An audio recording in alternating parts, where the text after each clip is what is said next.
What's up, ladies and gents? Social Nurse here. I was watching a channel that has body cam footage of the police interacting with thieves in different stores. And what's interesting is on this particular channel, there are a lot of thieves that are foreign nationals shopping in American stores like Target or Walmart.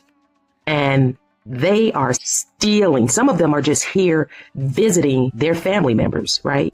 Some of them have been students here in the United States on visas, and they get caught in these stores stealing red-handed. And then they want to act like either they don't understand English or they start saying, I would pay now, I would pay now. And it's just crazy what these people are coming into the United States doing. But that led me to do more research, right? Because you have this one Indian man, D'Souza, who has a problem with our group, ethnic Black Americans, when he really needs to concentrate on his own people. This man historically has targeted our group and his country, because I don't consider this man. To me, when people immigrate here, even if they get citizenship, they are still a type of foreigner, as evidenced by some of their behaviors and flag waving of their other nations. They often talk in a way that they consider the president of foreign nations to still be their president. And many of them are tap dancing idiots, in my opinion. And they will do anything that's anti-Black American, ethnic Black American, to try to put themselves in favor. More research and just seeing headlines in the news. People from India participate in a lot of fraud to get to the United States and once they're in the United States. And it is believed that their government officials endorse this fake fraud degree mill for their people to get over here because it sends dollars back to India once these people are employed, right?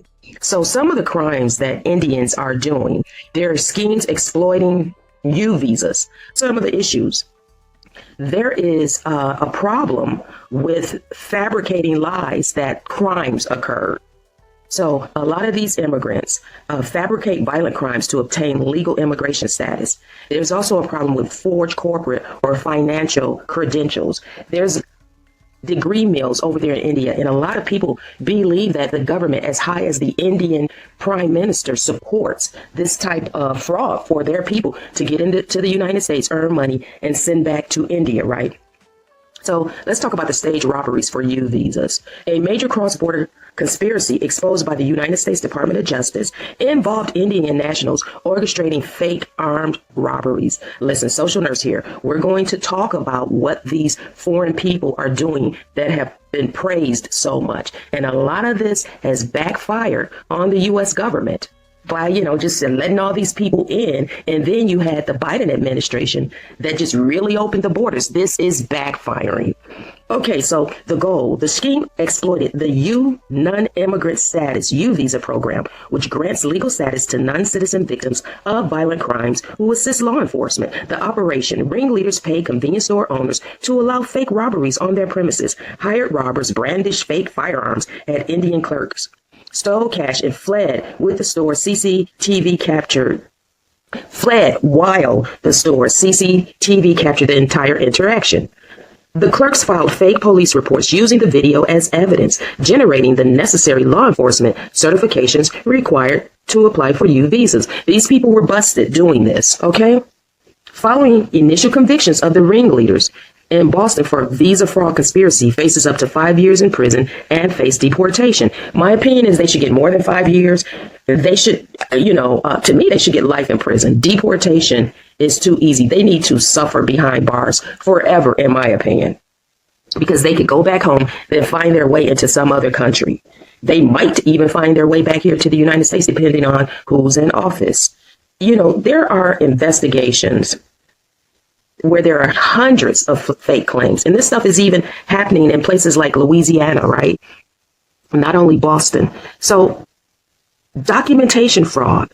In June 2026, federal prosecutors in California charged high-profile Indian origin financier Mahinda Makhijani with systemic bank fraud. Makhijani used digital editing software to falsify metadata on property title insurance paper to conceal massive debts.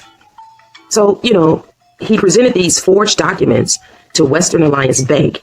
Then he fraudulently claimed first lien priority to secure $100 million in corporate credit using compromised collateral. He faces up to 30 years in federal prison. Okay. H-1B and academic credential fraud. You know, a lot of these people are getting fake degrees from these Indian degree mills, and they're not even qualified.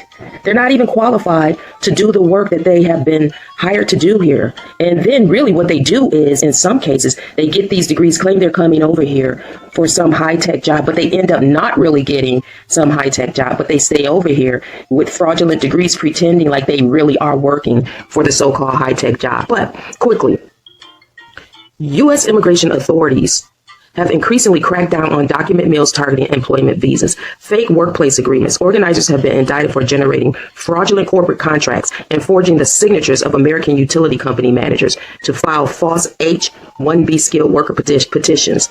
Academic document mills investigations highlight a surge in uncredited degree mills in India issuing tens of thousands of fake diplomas. These are used as fraudulent supporting documentation to satisfy H-1B educational requirements. And there's a lot more we can talk about what these people have been doing here in the United States. Shame on people like Brandon Johnson for the sanctuary city policies, Zohran Mamdani, that Jayla Paul woman, that anybody who supports hiding people that should not be in this country, unauthorized.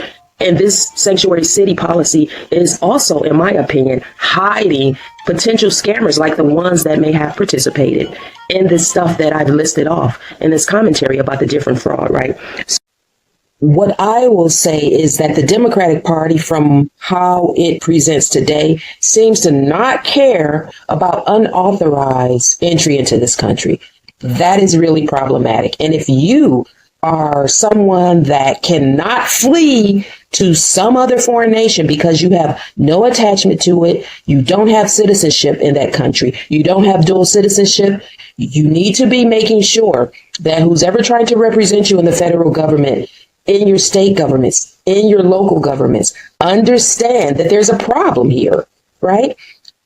As an ethnic Black American, as a historical part of the people that were enslaved here in this country, the original Black, the Negro, the colored, the African American, the foundational Black American, the ADOS, American Descendants of Enslaved People, right? What I refer to as ethnic Black Americans, there is no way you should be supporting unauthorized entry into this country. It does us no good, and it undermines any movement that we might have, because these are the groups that latch on to our group politically by way of politicians, right? Creating disparity box type of situations that we don't benefit from. What are your thoughts, social nurse?